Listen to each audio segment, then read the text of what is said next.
ஒரு பக்கம் RR openers பயங்கர ஃபார்ம்ல இருக்காங்க, இன்னொரு பக்கம் ருத்துராஜ் கெய்க்வாட் சரவெட்டி ஃபார்ம்ல இருக்காங்க, ஒரு பக்கம் ரவீந்திர ஜடேஜா, இன்னொரு பக்கம் அஸ்வின் என்ற மாதிரி பயங்கர போட்டியா இருக்கு. சரி, இந்த ஆர்ஆர் விசஸ் சென்னை சூப்பர் கிங்ஸோட ப்ரிவியூ பத்தி நம்ம பார்க்க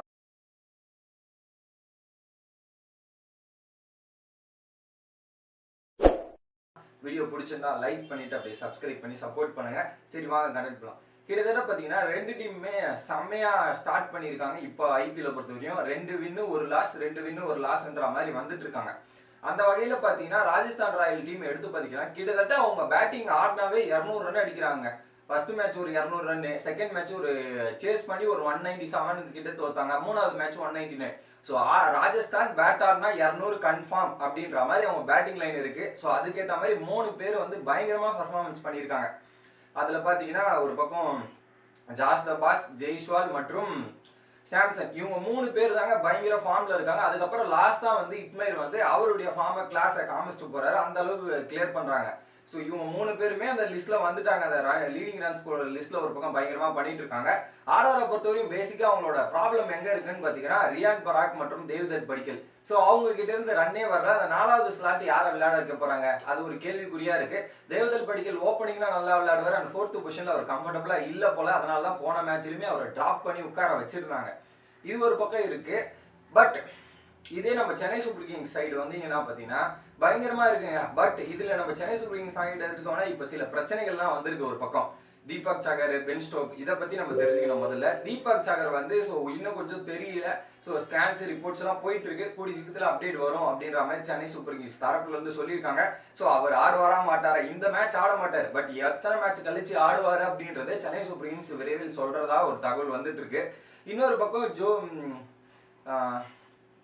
பென் ஸ்டோக்ஸ் வந்து கிட்டத்தட்ட அடுத்த மேட்ச் ஆர்சிபி மேட்சுக்கு தான் அவைலபிளா இருப்பாரு. இந்த மேட்ச் ஆட மாட்டாருன்றது கன்ஃபார்மான நியூஸ். இது ஒரு பக்கம், இது 2 நியூஸ் கன்ஃபார்ம் பண்ணி. இன்னொரு பாசிட்டிவான நியூஸ் என்னன்னு பாத்தீங்கன்னா மகேஷ் தீக்ஷனா, பிரதி ராணா, இவங்க 2 பேர் ஸ்ரீலங்கன் பிளேயர்ஸ் வந்துட்டாங்க. தீக்ஷனா வந்தது ஒரு மிகப்பெரிய பிளஸ்ஸா இருக்கும் சென்னை சூப்பர் கிங்ஸ். அதுவும் வந்து சேப்பாக்ல தீக்ஷனா வேற லெவல் பவுலருங்க. டெத் பவுலர்லாம் இப்ப கூட லாஸ்டா பாத்தீங்கன்னா நியூசிலாந்து வெர்சஸ் ஸ்ரீலங்கால ஒரு சூப்பர் ஓவர் போட்டு ஜெயிச்சு கொடுத்துட்டே வந்திருக்காரு. அந்த ஃபார்ம்ல வராரு. அவர் வந்து அந்த death over, power play over, wicket எடுக்கிற எபிலிட்டி தீக்ஷனாக்கு ரொம்பவே அதிகம். தைரியமா பவர் பிளேலையும் போடுவார், டெத் ஓவர்லயும் போடுவார். இந்த டெத் ஓவர் பவர் பிளேலையும் சென்னை சூப்பர் கிங்ஸ் தரப்புல இருந்து ஒரு மிகப்பெரிய பிரச்சனை இருந்திருக்கு. அந்த பிரச்சனையை ஹேண்டில் பண்றதுக்கு தீக்ஷனா இன்னைக்கு கண்டிப்பா ஆட வைக்கிறதுக்கான சான்ஸ் ஒரு பக்கம் இருக்கு. சரி, அப்படின்னு பாத்தீங்கன்னா சென்னை சூப்பர் கிங்ஸ் பேட்டிங் செம்ம ஃபார்ம்ல இருக்காங்க. ஒரு பக்கம் ருத்ராஜ் கெய்க்வாட் 3 மேட்ச்மா வேற லெவல். ஒரு பக்கம் 97, 92, 57, 40 நாட் அவுட்ல போயிருக்காரு. இன்னைக்கும் அவருடைய ஃபார்மை வந்து கண்டினியூ பண்ணுவாருன்னு நினைக்கிறேன். அதுக்கப்புறம் பாத்தீங்கன்னா அப்புறம் டெவன் கான்வே, அப்புறம் மொயின் அலி, அப்புறம் ரகானே இன்னைக்கு ஆடுறதுக்கான சான்ஸ் இருக்கு. ஏன்னா ஒரு பக்கம் பென் ஸ்டோக்ஸ் அவைலபிள் இல்லைன்னா போது பேட்டிங்ல யாராவது ஒருத்தர் உங்களுக்கு ஆட் பண்ணியே ஆகணும். அந்த வகையில ரகானே இன்னைக்கு பிளேஸ் பண்ணுவாரு. பட் அந்த எந்த 4 ஃபாரினர்ஸ் ஆடுவாங்க அப்படின்ற மாதிரி கேள்வி பல பேருக்கு வரலாம். எனக்கும் அந்த மாதிரி தான் இருந்தது. என்னோட ப்ரிடிக்ஷன் என்னன்னு பாத்தீங்கன்னா இது ஒரு ஸ்பின்னர் ட்ராக் இருக்கிறதுனால maybe first Devon Conway, Moeen Ali, அப்புறம் தீக்ஷனா கன்ஃபார்ம்ங்க. தீக்ஷனா இருக்காரு. சாண்டனரா இல்ல பிரிட்டோரிஸா இல்ல மகளாவான்னு யோசிக்கணும். ஒருவேளை டோனி வந்து ஸ்பின்னர்ஸ் தான் எனக்கு வேணும் அப்படின்னு பாத்தீங்கன்னா டோனி எதா இருந்தாலும் வித்தியாசமா பண்ணக்கூடிய ஆளு தான். அந்த வகையில சாண்டனரே எடுத்துட்டு போனீங்கன்னா பயங்கரமான ஸ்பின் ஆப்ஷன்ஸ் இருக்கு. 4 ஸ்பின்னர்ஸ்ங்க, ஜடேஜா அண்ட் சாண்டனர், அப்புறம் மொயின் அலி மற்றும் தீக்ஷனா. இந்த 4 பவுலர்ஸ் போட்டா என்னமா கலகட்டோன்றது பாருங்க ஒரு பக்கம். அதுக்கப்புறம் பாத்தீங்கன்னா பவுலர்ஸ் வேணா அங்கர்கேக்கர் மற்றும் துஷார் தேஷ்பாண்டே, இந்த 2 பவுலர்ஸை வச்சுக்கலாம். அதுதான் சாய்ஸ். எனக்கு தெரிஞ்சு இதுதான் இருக்கும். பட் என்ன நடக்குதுன்றது இன்னொரு பக்கம் பார்க்கலாம். பட் இந்த ஸ்பின்னர்ஸ் எல்லாம் ஒரு பக்கம் இருந்தா ஆப்போசிட் சைட்லயும் வைட்டான ஸ்பின்னர்ஸ் இருக்காங்க. ட்வின்ஸ் சாகல் மற்றும் ரவிச்சந்திரன் அஸ்வின். அஸ்வின் வந்து சென்னை சூப்பர் ஸ்டேடியத்துல அப்படியே கரைச்சி குடிச்சிருப்பாரு. அதுலயும் சேப்பாக்ல வந்து அஸ்வின் வந்து பயங்கரமா ரெக்கார்டு வச்சிருக்காரு. அஸ்வினை எப்படி சென்னை சூப்பர் கிங்ஸ் எதிர்கொள்ள போறாங்க, முக்கியமா சென்னை சூப்பர் கிங்ஸ் தரப்புல பாத்தீங்கன்னா நிறைய லெஃப்ட் ஹேண்டர்ஸ் இருக்காங்க. அஸ்வினுக்கு வந்து லெஃப்ட் ஹேண்டர்ஸ்னா அல்வா சாப்பிடுற மாதிரிங்க. அந்த லெஃப்ட் ஹேண்டர்ஸை எப்படி ஹேண்டில் பண்ண போறாங்க, அஸ்வினை எப்படி டேக் ஓவர் பண்ண போறாங்கன்றதுதான் பிரச்சனை. சாகல் போட்டா கண்டிப்பா அடி உண்டு, அதுல வாய்ப்பே கிடையாது. ஏன்னா போனமே இதெல்லாம் பாத்தீங்கன்னா இவரை இறக்கி விட்டுருவாங்க. 2 டவுன்ல இல்ல 3 டவுன்ல யாரு, சிவம் டூபேவே.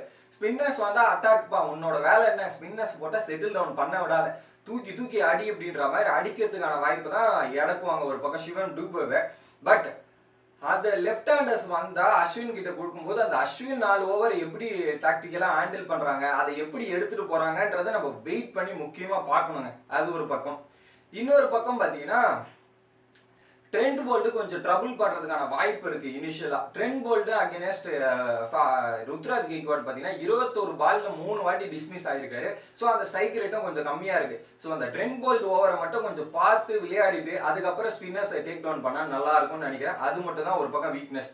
இன்னொரு பக்கம் நம்ம ஒரு மேட்ச் ஜெயிக்கணும், சென்னை சூப்பர் கிங்ஸ் மேட்ச் ஜெயிக்கணும்னா கண்டிப்பா அந்த டாப் 3 வந்து டிஸ்மிஸ் பண்ணியே ஆகணுங்க. ராஜஸ்தான் ராயல் வந்து அந்த அளவுக்கு ரன் அடிக்கிறதுக்கு முக்கிய காரணம் யாருன்னு பாத்தீங்கன்னா அந்த டாப் 3 பேட்டர்ஸ் தாங்க. எஸ்எஸ்பி, பட்லர் மற்றும் சாம்சன். இந்த 3 பேரை வந்து நம்ம பவர் பிளேக்குள்ளேயே ஒரு மினிமம் 2 பேராவது எடுத்தாகணும்.